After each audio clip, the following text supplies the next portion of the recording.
కోపం వస్తుంది, కానీ ఎక్కడా కూడా శాంతి భద్రత విఘాతం కలిగించకుండా చూసుకునే బాధ్యత డిపార్ట్మెంట్ పరంగా మేము తీసుకుంటాం. అంతేగాని మాకు బీపీలు వచ్చినాయి,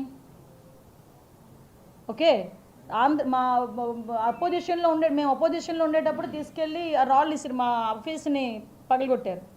ఎందుకు అలా చేశారని మీలాంటి సోదరుడు ఎవరో అడిగితే మా కార్యకర్తలకి బీపీలు వచ్చినాయి అన్నాడు. అంటే నిన్ను ఒక మాట మాట్లాడితేనే నీ కార్యకర్తలకి బీపీలు వచ్చి ఆఫీసులు పగలగొడితే, నిన్ను ఒక మాట అమరావతి దగ్గరికి వెళ్తే రాళ్ళు చంద్రబాబు నాయుడు గారు బస్సు మీదకి రాళ్ళు ఇసిరితే అది భావస్వేచ్ఛ ప్రకటన అని ఆ రోజు నువ్వు వెనకేసుకొస్తే, మరి ఈరోజు సాక్షిని ముట్టడించడంలో కూడా నువ్వు ఎదురు అనుకోవాలి కదా. అఫ్కోర్స్ గవర్నమెంట్ పరంగా మేము తీసుకోవాల్సిన చర్యలు మేము తీసుకుంటాం. దేశ ప్రధాని నరేంద్ర మోడీ అమరావతి రాజధాని ప్రారంభానికి వచ్చినప్పుడు దేవ రాజధాని అంటూ కూడా కొనియాడారు. ఎస్. సో అటువంటి రాజధాని పట్ల ఈ విధంగా ఒక ఛానల్లో డిబేట్లు పెట్టి విభత్సకరమైన వ్యాఖ్యలు చేయడం ఎంతవరకు కరెక్ట్ అంటారు? ఎటువంటి చర్యలు? యాక్చువల్గానండి నేను దీనికి పబ్లిక్ అంటే మీ పరంగా పబ్లిక్కి కూడా నేను ఒక అప్పీల్ పెడుతున్నానండి. మీరు అన్నది చాలా వ్యాలిడ్ పాయింట్. ఎందుకంటే ఈ దేవ రాజధాని అని, దేవతల రాజధాని అని గౌరవ ప్రధానమంత్రి నరేంద్ర మోడీ గారి దగ్గర నుంచి ముఖ్యమంత్రి గారు, డిప్యూటీ సీఎం గారు అందరూ కూడా దీని గురించి మాట్లాడటమే కాదు, ఆ రకంగానే దాన్ని భావించి ప్రమోట్ చేసుకొని ఈరోజు రాజధాని నిర్మాణం చేసుకుంటాను. ఇటువంటి నేపథ్యంలో బురద జల్లే పరిస్థితి నుంచి అత్యంత నీచంగా బురద జల్లే పరిస్థితికి వచ్చారంటే వీళ్ళకి చర్యలు ప్రభుత్వ పరంగా చట్టపరంగా చర్యలు మేము తీసుకున్నప్పటికీ కూడా ఈ విషయాన్ని ప్రజలు కూడా మర్చిపోకూడదు. ప్రజలు ఎవరు కూడా దీన్ని సమర్థించకూడదు. ప్రజలు కూడా దృష్టి పెట్టాలి. దయచేసి వాళ్ళందరికీ కూడా అప్పీల్ పెడుతున్నా, ఒక్కసారి ఆలోచన చేయండి. ఈరోజు మేము ఎంత మోటివ్తో మేము పనిచేస్తున్నాము. ఈరోజు అమరావతి రాజధాని గురించి 270 మంది చనిపోయారు. అదే అమరావతి రాజధాని గురించి 1630 రోజులు ధర్నాలు చేశారు. అటువంటి అమరావతి రాజధానికి ఈరోజు ఎన్నో ఇన్స్టిట్యూషన్స్ వస్తున్నాయి, కంపెనీస్ వస్తున్నాయి, రైల్వే లైన్ వస్తుంది, ఔటర్ రింగ్ రోడ్ వస్తుంది. ఈ రోజుకే 70,000 కోట్లకు పైగా ఈరోజు ప్రణాళికను సిద్ధం చేసుకున్న ఇటువంటి తరుణంలో బురద జల్లే పరిస్థితిలో ఒక ఆడదాన్ని బయటకు తీసుకొచ్చి ఒక ఆడపిల్లల తాలూకా అంటే దాన్ని ఏమంటారంటే శీలాన్ని కించపరిచే విధంగా వీళ్ళు మాట్లాడే తీరు ప్రజలందరూ కూడా గమనించాలి, ప్రజలందరూ కూడా అర్థం చేసుకోవాలి. దీని మీద మేము చేసుకోవాల్సిన చట్టపరమైన చర్యలు మేము తీసుకున్నప్పటికీ కూడా దయచేసి పబ్లిక్కి ఒక మహిళగా నేను అప్పీల్ పెడుతున్నా, దయచేసి అర్థం చేసుకోండి. ఇలాంటి వాళ్ళని మనం ఏం చేయాలన్నది మీకే వదిలేస్తున్నాం.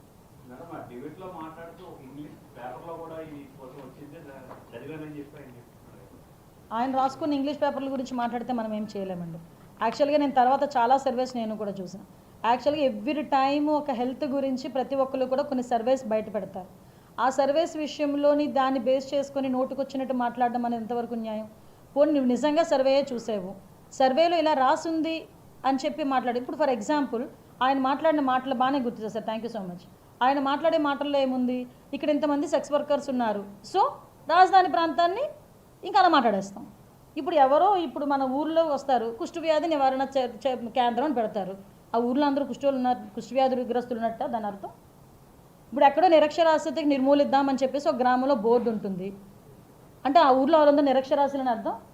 అరే అందులో ఉన్న వాళ్ళు కొంతమంది గురించి మాట్లాడే సందర్భాన్ని పక్కన పెట్టుకొని అందరికీ ఆపాదించి దాన్ని ఒక డిమోరలైజ్ చేసి, అంటే ఇది వ్యక్తిత్వ హననం కన్నా ఇంకా ఏదైనా పదం ఉందేమో చూడండి.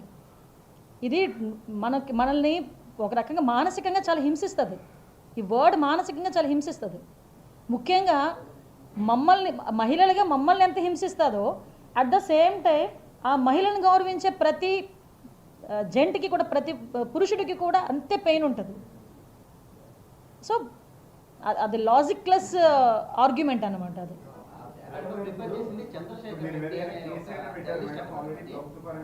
ప్రభుత్వ పరంగా చర్యలు తీసుకుంటున్నామండి. ఆల్రెడీ కేసులు వాళ్ళందరూ కూడా కంప్లైంట్స్ పెట్టారండి. ఎవ్రీవేర్ కంప్లైంట్స్ పెడుతున్నారు. అమరావతి రైతులు కూడా బయటకు వచ్చి వాళ్ళు మాట్లాడారు. ఇక్కడ కూడా అమరావతి రైతుల గురించి నిజంగా ఒక్కొక్కసారి చాలా బాధ ఆలే కాదండి. ఈరోజు నేను కూడా ఆ స్టేషన్లో పాల్గొన్నాను. అదే ముఖ్యంగా ఇక్కడ వైజాగ్ ప్రజలు కూడా అమరావతి రాజధానిగా రావాలని కోరుకున్న వ్యక్తులు ఉన్నారు. వైజాగ్ నుంచి అన్ని చోట్ల నుంచి వాళ్ళు పడినంత మానసిక క్షోభ నాకు తెలిసి ఎవరు పడుండ్రు. నిజం వాళ్ళు కట్టుకున్న చీర గురించి కామెంట్ చేశారండి, వాళ్ళు పెట్టుకున్న బొట్టు గురించి కామెంట్ చేశారండి, రైతులు ఎంత కాస్ట్లీ బట్టలు వేసుకుంటారని కామెంట్ చేశారండి. అరే భోజనం పెట్టే రైతు మంచి బట్టలు కట్టుకోకూడదని ఎక్కడైనా రూల్ ఉందా అని ఆ రోజు అడిగితే నోటుకు వచ్చినట్టు మాట్లాడారండి. ఆ బాధలన్నీ పడ్డా మళ్ళా ఈరోజు సేమ్ యాస్టీస్గా ఎందుకు మహిళలంటే ఇంత అక్కసు జగన్మోహన్ రెడ్డికి? అఫ్కోర్స్ నీ అక్కసు కొద్దీ నీ తల్లిని బయటకు పంపించేసావు, నీ చెల్లిని బయటకు పంపించేసావు, మళ్ళా నీ భార్యని అడ్డం పెట్టుకొని ఆ సాక్షి ఛానల్లో ఇంకా అక్కసు వెలగక్కుతూనే ఉన్నావు. ఇప్పటికే మహిళలందరూ కలిపి ఆ ఏడుపుకే ఆ 151 మధ్యలో 5 ఎగిరిపోయింది. మళ్ళా ఇంకా ఎప్పుడు అంటారు ఒక అంటే మహిళకున్న గౌరవం కూడా ఎలా ఉంటుందండి అంటే మహిళ ప్రగతి దాన్ని బట్టి దేశం ప్రగతిని మనం కొలమానం చేస్తాం. అంటే ఆ దేశంలో ఉన్న మహిళ పరిస్థితి ఎలా ఉంది అన్నది ఆలోచించుకొని ఆ దేశ ప్రగతి గురించి దాన్ని బ్యారేజ్ వేసుకుంటాం. సో అలాంటి మహిళ జన్మనిచ్చిన తల్లి గురించి, కట్టుకున్న భార్య గురించి, తోబుట్టువు గురించి ఆడి ఛానల్లో అతని ఛానల్లో కూర్చొని ఆడెవడో నోటికి వచ్చినట్టు మాట్లాడుతూ ఉంటే బయటకు వచ్చి కనీసం ఖండించలేదంటే దీని వెనకాతల సూత్రధారుడు, పాత్రధారుడు అన్నీ కూడా జగన్మోహన్ రెడ్డి, ఆటోమేటిక్గా భారతిరెడ్డి గారు కూడా ఉన్నట్టే మనం అనుకోవాలి. చెప్పండి సార్. మేడం గారు, ఇప్పుడు సాక్షి చైర్మన్ భారతిరెడ్డి గారు అయితే అక్కడ అదే అమరావతిలో నివాసం, దీనికి సంబంధించి వాళ్ళకి ఏమైనా నోటీసులు ఇచ్చే అవకాశం ఏమైనా ఉందా? డెఫినెట్గా చెప్తున్నాను కదండి ఇందాక, డెఫినెట్గా సాక్షి ఛానల్స్ మీద కూడా, సాక్షి టీవీ మీద కూడా, దాని మీద కూడా చర్యలు ఉంటాయండి. మేడం ఆ వరడు అన్న వ్యక్తి విశ్లేషకుడు ఆ యాంకర్ కూడా క్షమాపణ చెప్పారు, పొరపాటున ఆ వరడు వచ్చింది అయితే కూటమి నేతలే దాన్ని హైలైట్ చేస్తున్నారు, ఎక్కువ చేస్తున్నారు, బాధపడుతున్నాడా? ఆ వరడు వచ్చింది ఒక్కసారి ఎక్కడో ఇంట్లో కూర్చొని మాట్లాడడం కాదు, ఇదే మాట అమరావతి రైతుల మధ్యలోకి వెళ్ళి మాట్లాడమనండి.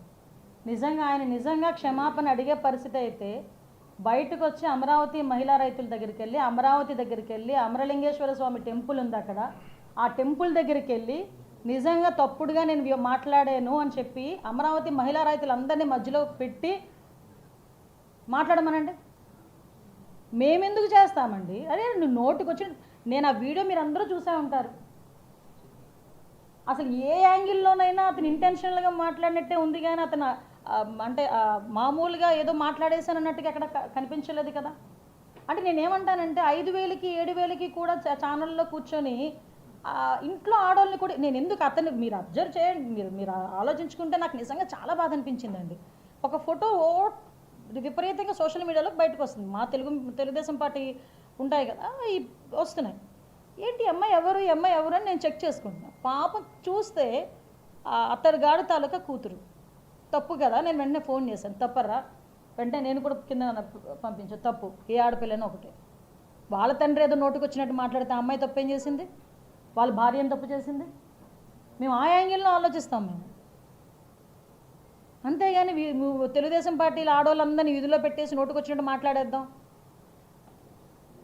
ఒక మహిళకి గౌరవం ఇచ్చుకోకపోతే ఆ జీవితం కూడా వేస్ట్ అండి. ఎందుకు మహిళకి గౌరవం ఇచ్చుకోకపోతే అంటే ఒక తల్లి కడుపున పుట్టిన వ్యక్తిగా ఆ మహిళకి గౌరవం ఇచ్చుకోకపోతే వేస్ట్. చెప్పండి సార్. ప్రభుత్వ హయాంలో 3 రాజధానులు నిర్మాణం చేస్తున్నారు కాబట్టి ఇప్పుడు మీరు మళ్ళీ అమరావతిని డెవలప్ చేస్తూ తెర మీదకి తీసుకొచ్చారు. ఈ జగన్మోహన్ రెడ్డి ఏంటి మళ్ళీ one second please come again. హయాంలో జగన్ 3 రాజధానులు అన్నారు, అది నెరవేరలేదు. ఇప్పుడు మీరు మళ్ళీ అమరావతిని స్ట్రీమ్ లైన్ చేస్తున్నారు. అమరావతిని స్ట్రీమ్ లైన్ చేయడం కాదండి, అమరావతి అనేది ఇష్టం లేదన్నా ఇప్పటికీ. Yes exactly.